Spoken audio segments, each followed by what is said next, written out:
Hola chicos del bachillerato, mi nombre es Walter Vega y el día de hoy voy a hablarles acerca de la teoría física del tópico 1, mediciones e incertidumbre. Para esto vamos a mencionar lo siguiente: para poder realizar una medición necesitamos de cantidades físicas y esas cantidades físicas lo vamos a diferenciar entre fundamentales y derivadas. En las fundamentales solamente hay 7 y esas 7 tienen estas unidades y también con los símbolos correspondientes.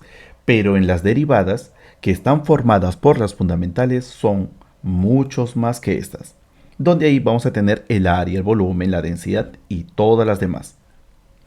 Estas mismas cantidades físicas pueden ser también clasificadas de la siguiente manera: entre escalares, que solamente necesitan un número y una unidad, que pueden ser por ejemplo la densidad, el volumen, la masa y el tiempo, pero también tenemos a las vectoriales, que adicionalmente a ese número y esa unidad necesitamos conocer su dirección para que ellas se encuentren bien definidas. Y entre ellas se encuentra el campo magnético, el campo eléctrico, el campo gravitacional, se encuentra la aceleración, la fuerza, el impulso, la velocidad y algunos más. Y ahora veamos algunos ejemplos que han venido en los past papers anteriores. Dice así: ¿qué unidades es equivalente a joules kilogramos a la menos 1? Cuando te dicen qué unidades, están hablando de unidades del sistema internacional, que debe estar en kilogramos, en metros, en segundos, en amper. Pero aquí nosotros vemos de que tenemos a joules y kilogramo a la menos 1. Entonces, lo primero que debemos hacer es agarrar estas cantidades derivadas y expresarlo en términos de las cantidades fundamentales. Luego de hacer eso, el siguiente paso será reemplazarlo. Y al reemplazarlo, tendríamos esto, multiplicado por kilogramo a la menos 1. Y observo de que este kilogramo a la menos 1 con este kilogramo se pueden simplificar, se pueden ir, y solamente nos quedaría así: que joules kilogramo a la menos 1 en el sistema internacional sería metros al cuadrado segundo a la menos 2. Y esto sería la respuesta. La otra pregunta que también vamos a desarrollar es esto: ¿a qué cantidad física corresponde la unidad fundamental del sistema internacional? Kilogramo, metro a la menos 1, segundo a la menos 2. Así que aquí tenemos que descubrir quién es esta cantidad física fundamental. Si ya lo sabes porque lo has memorizado, entonces solamente marca la clave. Pero si no lo sabes y quieres construir qué cantidad física es, entonces paso número 1. Debes considerar que aquí tenemos 1, 2, 3 cantidades. Así que considera una cantidad derivada donde pueda tener la mayor cantidad de estas unidades fundamentales. Así que yo voy a comenzar con la aceleración. Tú podrías haber comenzado con la velocidad o podrías haber comenzado con la fuerza. También, todo depende. Pero yo voy a comenzar con la aceleración porque tiene metros y tiene segundo a la menos 2. Y ahora, si voy a comenzar por ese lado, entonces me falta el kilogramo. Entonces, como sé que el kilogramo son las unidades de la masa, entonces voy a multiplicar masa por aceleración y me saldría todo esto. Y no debes olvidar que masa por aceleración es fuerza, así que fuerza debe estar representado por kilogramos, metros, segundo a la menos 2. Si comparo con las unidades que me han dado, me falta, y ya lo has visto, en vez de kilogramo, está muy bien, metros, pero metros tiene un exponente de 1 y aquí tiene menos 1, así que debemos hacer una operación adicional, una división, y en esa división dividimos fuerza entre área. Y al momento de colocar las unidades del área, sería así: kilogramos, metros, segundo a la menos 2, metros, un metro aquí con otro metro aquí, se cancelan y esta parte nos va a quedar así: kilogramos, metro a la menos 1, segundo a la menos 2. Y esto serán las unidades de la presión, porque fuerza entre área es presión. Así queda resuelto esta otra pregunta. Y ahora pasemos al tercer tipo de pregunta que viene en los past papers. Y nos dice así: la fuerza de resistencia del aire, F, que actúa sobre un auto que se mueve con una rapidez V, es dado por esta forma, donde K es una constante. ¿Cuál es la unidad de K? Entonces, lo primero que debemos saber es que cuando un auto se mueve, el aire le va a ejercer una fuerza. Y la fórmula de esa fuerza ya lo conocemos. Entonces, para resolver este problema, lo primero que debemos hacer es definir cuál es la ecuación. Y ya conocemos la ecuación. Número 2. Debes colocar las unidades de las cantidades físicas que están participando. Y esos son la fuerza, ya tenemos, la velocidad, ya lo tenemos. Paso número 3. Debes reemplazar en la ecuación de estudio. Y al reemplazarlo, vamos a obtener aquí todas ellas y aquí tenemos metro segundo a la menos 1 elevado al cuadrado. Así que este 2 debe aplicarse para cada uno de los elementos que están dentro y tendríamos esta expresión. Así que aquí podemos decir lo siguiente. Hay cantidades que se pueden simplificar y esos son segundo a la menos 2 con segundo a la menos 2. Metro al cuadrado se va uno de ellos y aquí también se va. Obteniendo lo siguiente. Si este metro lo paso al otro lado, las unidades de esa constante K debe ser kilogramos metros a la menos 1. Y eso sería la solución para la pregunta correspondiente. Ahora hablemos acerca de orden de magnitud. Para eso vamos a definir dos cosas. Uno, que es la orden de magnitud, y una orden de magnitud es una comparación de una cantidad física que puede ser velocidad, masa y el tamaño de una bacteria, y esto lo vamos a colocar en términos de una base, la base 10.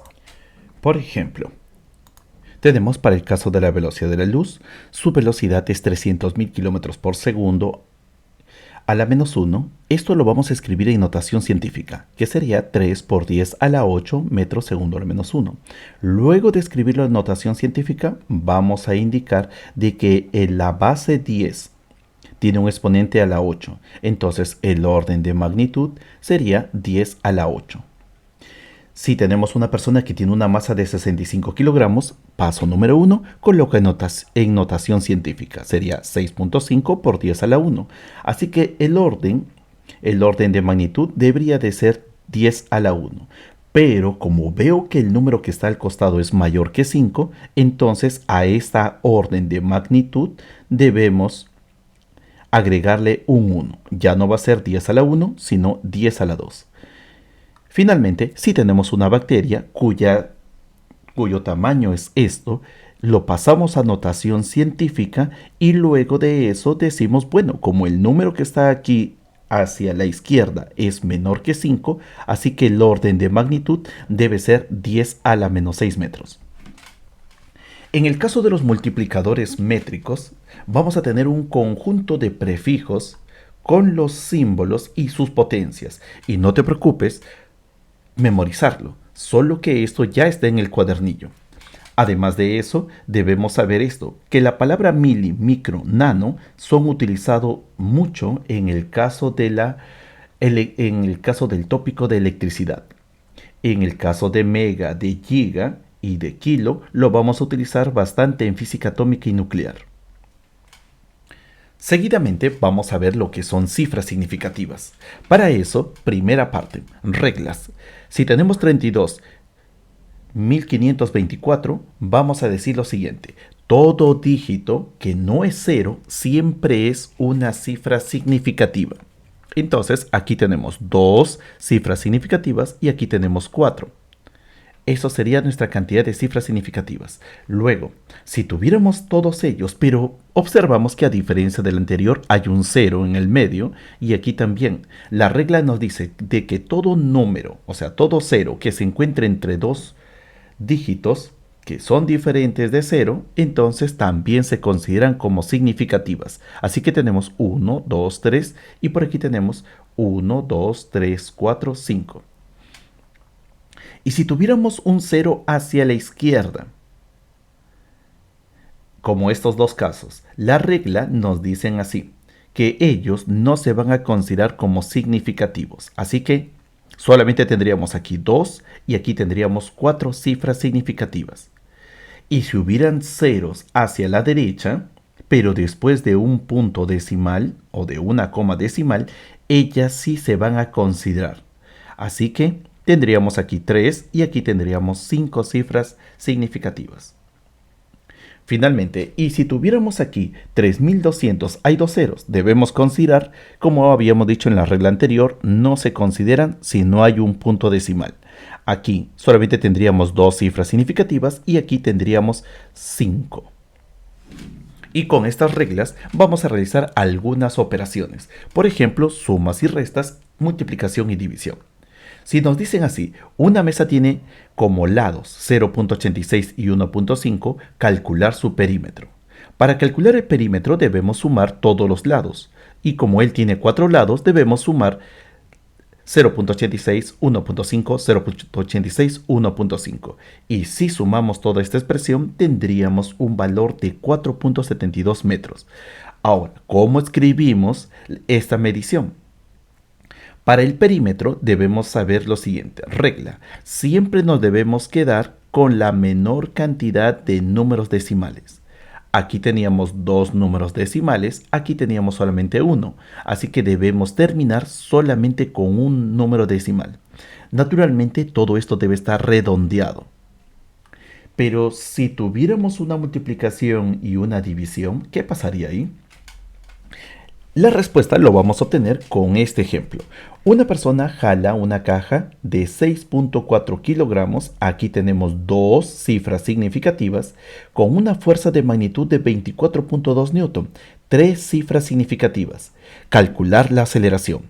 ¿Cómo podemos relacionar fuerza, masa y aceleración? Y ya lo tienes aquí. Fuerza igual a masa por aceleración. Reemplazamos los datos, fuerza, masa, aceleración, pasamos a dividir y tendríamos toda esta expresión. Pero debemos escribirlo, tenemos que reducir esta expresión. Entonces, para eso, la regla nos dice así. Siempre nos debemos quedar con el menor número de cifras significativas. Y el menor número son 2.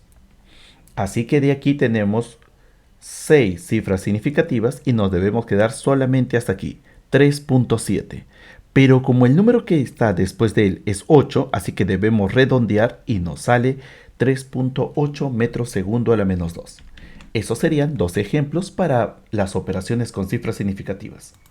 Ahora hablemos acerca de los errores. Si yo tengo una medición, por ejemplo, quiero medir este objeto que es un círculo. Entonces, este objeto al momento de medirlo, nosotros en fábrica nos dicen de que el diámetro de este objeto vale 37 milímetros, pero al momento de agarrar un vernier y este vernier digital lo mido, voy a tener 36.85. Así que aquí vemos de que hay un error en nuestra medición.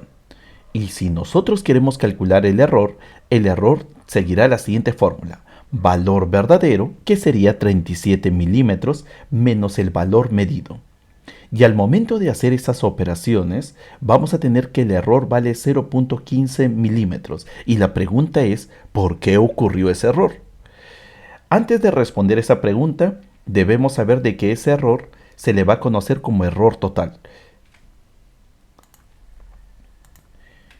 Y para entender mejor este concepto, pasemos a la siguiente, donde vamos a colocar un cierto experimento que vino en un past paper, donde dice así: se realizó la medición de la densidad del aceite obteniéndose los siguientes datos.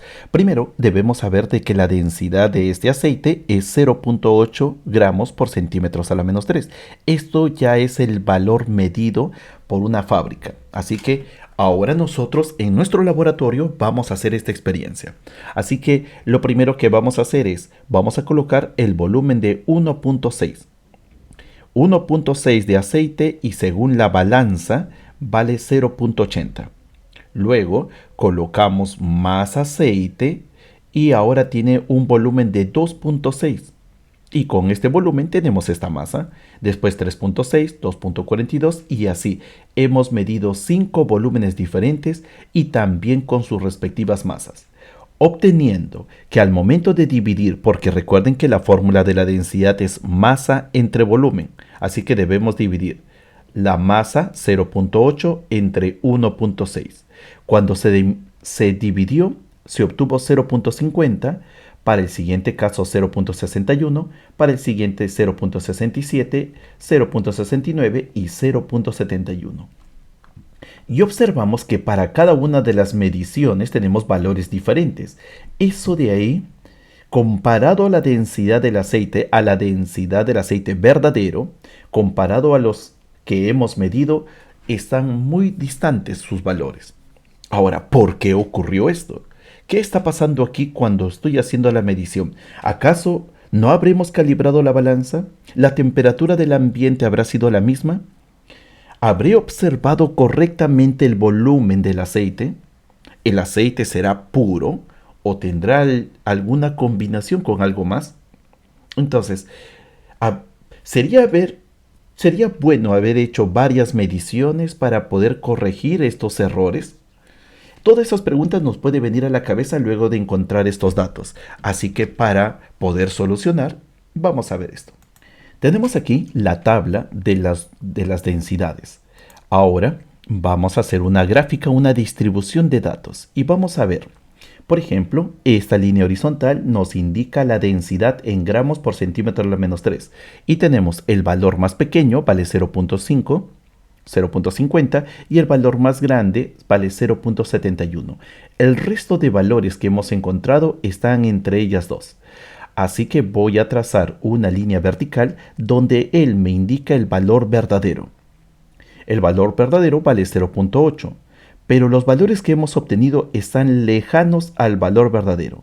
Así que voy a colocar que entre este rango de valores voy a colocar una curva de distribución, un valor promedio.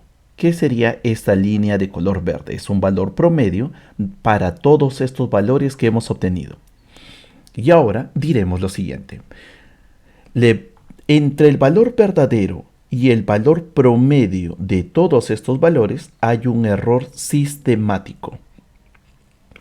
Estos errores sistemáticos son valores constantes, como lo indicamos, y puede haber sido generado por condiciones ambientales, por no haber calibrado la balanza o también por un error humano. Así que esto sí se puede corregir. Podemos corregir calibrando la balanza y haciendo otros cambios más, manteniendo la temperatura constante, por ejemplo. Pero, ¿qué es lo que pasa? Aquí abajo, desde el valor de 0.5 al valor de 0.71, es un error aleatorio. Este error aleatorio son variables. En algunos casos sale 0.50, en algunos casos sale 0.77, así que ello también podría haber sido afectado por ciertos factores como fluctuaciones del instrumento, condiciones ambientales, limitaciones del observador. Por ejemplo, si el observador utiliza lentes, podría ser una limitación también, o podría también haber ocurrido por un ruido intrínseco. Entonces, los errores sistemáticos y los errores aleatorios siempre van a existir en una medición. Y si esto me viene en un past paper, ¿cómo me lo podrían expresar? Entonces, vamos a expresarlo de la siguiente manera. Si vamos a hablar de errores sistemáticos, entonces debemos saber de que los errores sistemáticos van a estar basados en la siguiente gráfica. Primero, va a haber una línea que siempre debes tener en mente, una línea teórica. Y luego debes haber dibujado la línea experimental. Si la línea experimental y la línea teórica están separadas, diremos de que hay un error sistemático. Porque todo lo que se ha desplazado, en este caso todo lo que se desplazó a partir de lo teórico, le llamamos error sistemático. Ahora, pero también pueden haber no solamente en forma paralela, sino también aquí tenemos el teórico y aquí tenemos el experimental. Pero esta vez el error se ha ido sumando. Se ha ido sumando de poquito en poquito y ahora nuestra línea experimental ya no es paralelo como en el caso anterior, sino que ahora es creciente. También es un error de factor. Ahora, ¿y si tuviéramos un error aleatorio? El error aleatorio se va a representar de la siguiente manera. Vamos a tener el conjunto de datos. Cada uno de estos puntos representa un resultado que hemos encontrado, pero todos esos valores siempre van a estar alrededor de una línea. Entonces, alrededor de esta curva va a estar separados estos puntos. Entonces, cuanto más separados se encuentren estos puntos de esta curva, podríamos decir de que hay más error aleatorio.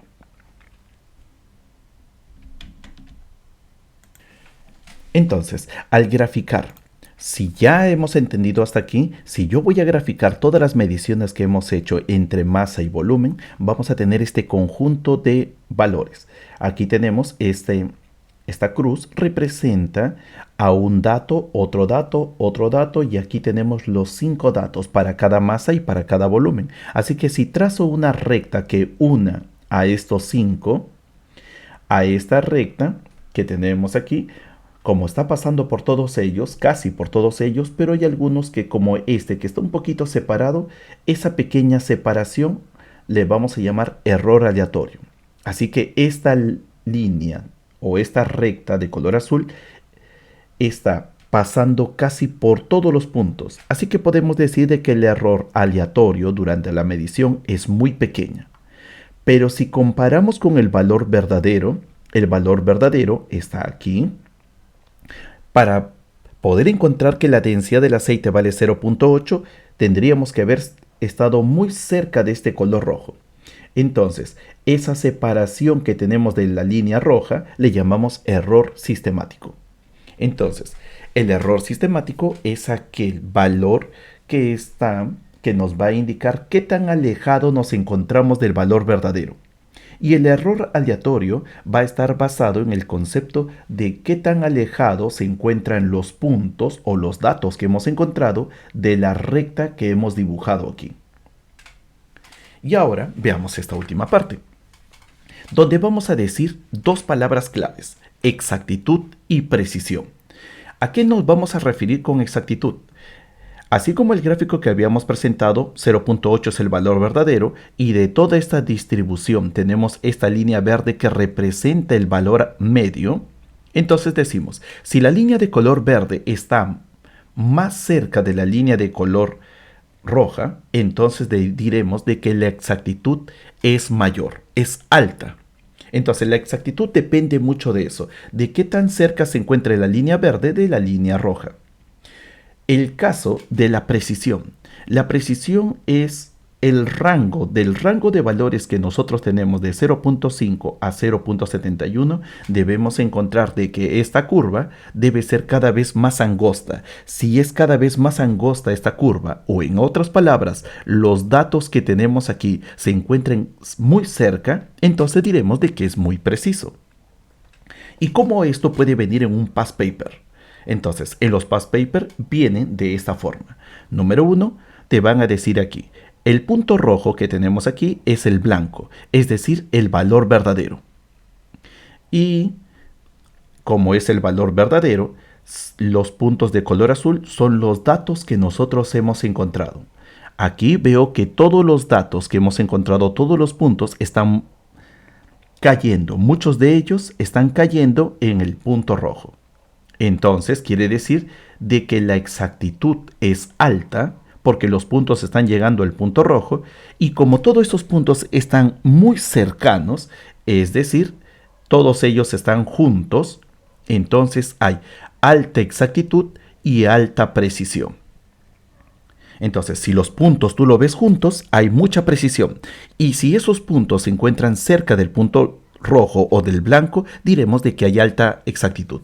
Ahora aquí, por ejemplo, aquí están muy juntos todos los datos, hay una alta precisión porque están muy juntos, pero comparado al blanco están separados, están muy separados. Entonces diremos de que hay una alta precisión, pero como se encuentran la línea roja y la línea verde se encuentran muy distantes, baja exactitud. En este otro caso, hay varios de los valores que están pasando por el punto rojo. Entonces sí tenemos exactitud, pero están muy dispersos. Podemos indicar aquí que hay una baja precisión porque están muy dispersos, pero hay una alta exactitud porque varios están pasando por este punto rojo, por el blanco. Por este otro lado, tenemos una baja precisión porque están muy separados y con relación al blanco también se encuentran muy separados. Así que hasta aquí nosotros tenemos esta representación gráfica. Luego de estas explicaciones, te invito a que puedas también pasar al video a la parte número 2 de este tópico y estar atento a nuestras otras publicaciones. Que tengas un buen día, nos estamos viendo.